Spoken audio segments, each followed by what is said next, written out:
আসসালামু আলাইকুম ভিউয়ার্স, আপনারা কেমন আছেন? আশা করি আপনারা ভালো আছেন।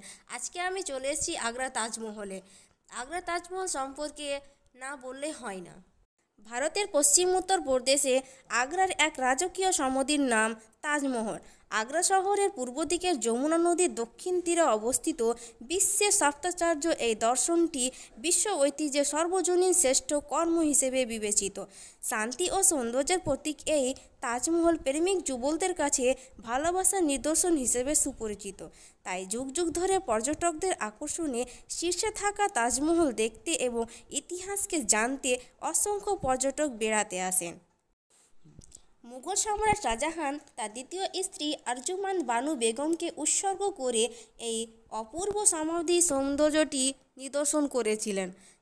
মমতাজ তার চতুর্থ কন্যা জন্মদানের সময় মৃত্যুবরণ করেছিলেন। মমতাজের মৃত্যুর পর সম্রাট শাহজাহান মানসিকভাবে প্রচণ্ড ভেঙে পড়েছিলেন, আর তাই স্ত্রী প্রতি ভালোবাসার নিদর্শন স্বরূপ হিসেবে তাজমহল নির্মাণের সিদ্ধান্ত নেন।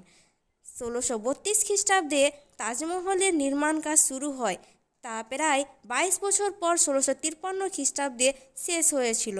তাজমহলের নির্মাণ কারিগর নিয়ে অনেক ধরনের বিতর্ক থাকলেও মূলত উস্তাদ আহমেদ লাহোরীর তত্ত্বাবধানে প্রায় 2000 জন পারস্য, অটোমান সাম্রাজ্য এবং ইউরোপের সুনিপুর নকশার ও কারিগর পারস্য ও মুঘল স্থাপত্য অনুসারে এটি নির্মাণ করেন।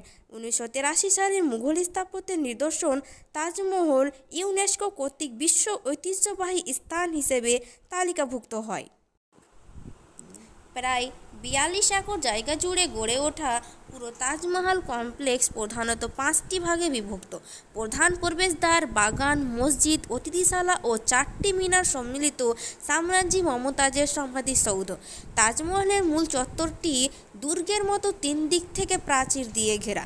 প্রাচীরের বাইরে শাহজাহানের অনন্য স্ত্রী ও মমতাজের প্রিয় পরিচারিকাদের সমাধি অবস্থিত। প্রাচীরের ভেতরে দেওয়ালগুলো নকশাখচিত। সবগুলো প্রাচীর দিয়ে গম্বুজাকৃতির একটি স্থাপত্য গড়ে তোলা হয়েছে, যা বর্তমানে জাদুঘর হিসেবে ব্যবহৃত হচ্ছে। মুঘল স্থাপত্য ও নকশাখচিত তাজমহলের প্রধান প্রবেশদ্বার মার্বেল পাথরের তৈরি।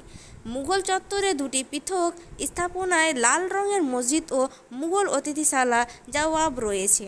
তাজমহলের সামনে চত্বরে একটি 4 বাগ রয়েছে। এটি স্বর্গের বাগান হিসেবে পরিচিত। উঁচু প্রাচীর দিয়ে 16টি আলাদা ফুলের বাগান, গাছগাছালিতে ঘেরা চলাচলের রাস্তা ও সুন্দর কিছু ঝর্ণা আছে।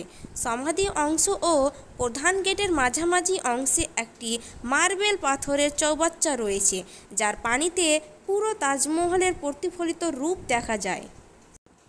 সবশেষে আমি আমার প্রিয় ভিউয়ার্সদের কাছ থেকে জানতে চাই যে আমার এই ছোট ব্লগটি কেমন লাগলো তা অবশ্যই কমেন্ট করে জানান।